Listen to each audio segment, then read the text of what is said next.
Bonjour les enfants, aujourd'hui je vais vous lire l'histoire de César.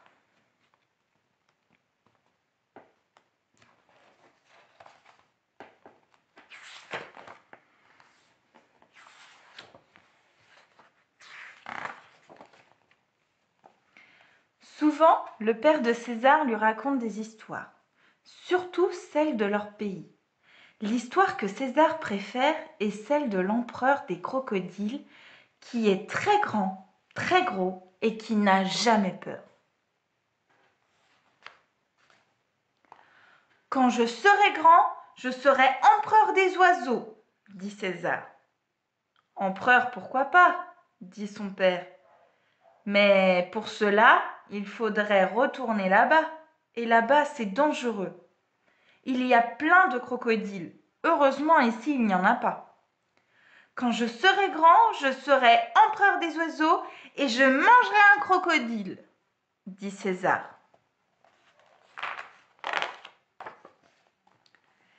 C'était un dimanche, après la distribution des graines. Il faisait beau. Soudain, César s'arrêta de chanter, se mit contre son père et chuchota. « Papa, regarde, la porte de la cage est ouverte et la fenêtre aussi. Viens, on retourne chez nous, au pays des crocodiles. » Il sauta sur le bord de la fenêtre. « César !» s'écria son père.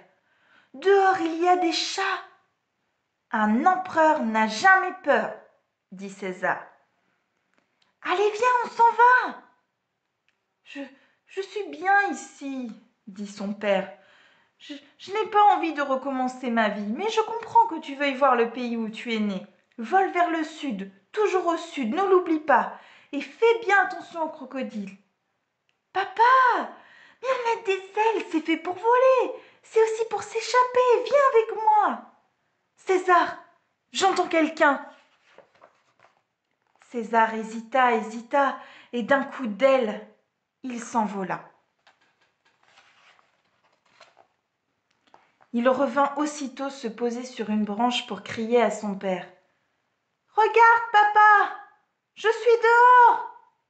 Mais la fenêtre s'était refermée, et dans les vitres, il n'y avait plus que le reflet du ciel. Alors, il partit pour de bon. « Ah, voler, voler, quelle sensation merveilleuse !» César était heureux. Pourtant, son père lui manquait déjà. Alors, de temps en temps, pendant qu'il volait, quelques larmes coulaient. Après un long voyage vers le sud, toujours au sud, César arriva au bord du Nil, où justement dormait un crocodile. « C'est énorme, un crocodile !» se dit-il. « Et plutôt inquiétant, papa avait raison. » Mais un empereur n'a jamais peur. César s'approcha donc du crocodile. Il remarqua que les mouches volaient autour de lui. « Miam, miam !» se dit-il. « C'est vous l'empereur de ce pays ?» fit-il pour engager la conversation. Le crocodile ouvrit un œil. « Vous savez, moi, je suis né ici, » dit César. « Dégage !» fit le crocodile. « Charmant !» dit César. « Pas étonnant que vous viviez seul avec cette mentalité. »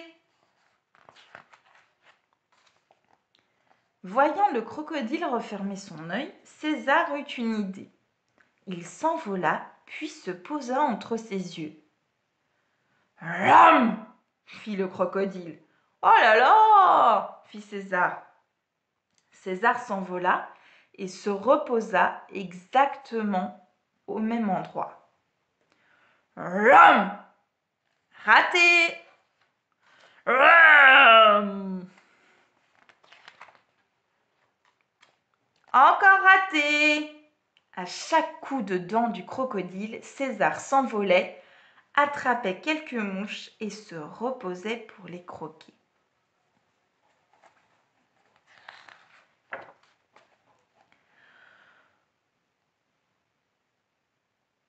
Après tout, il n'est pas si gênant, ce petit, se dit finalement le crocodile. Et puis, il peut me débarrasser de ces mouches qui m'horripilent. Je suis même assez content qu'il me prenne pour domicile. Je suis bien plus en sécurité ici que dans une cage, se dit César. Grâce à ce bon vieux croco, personne ne peut m'approcher.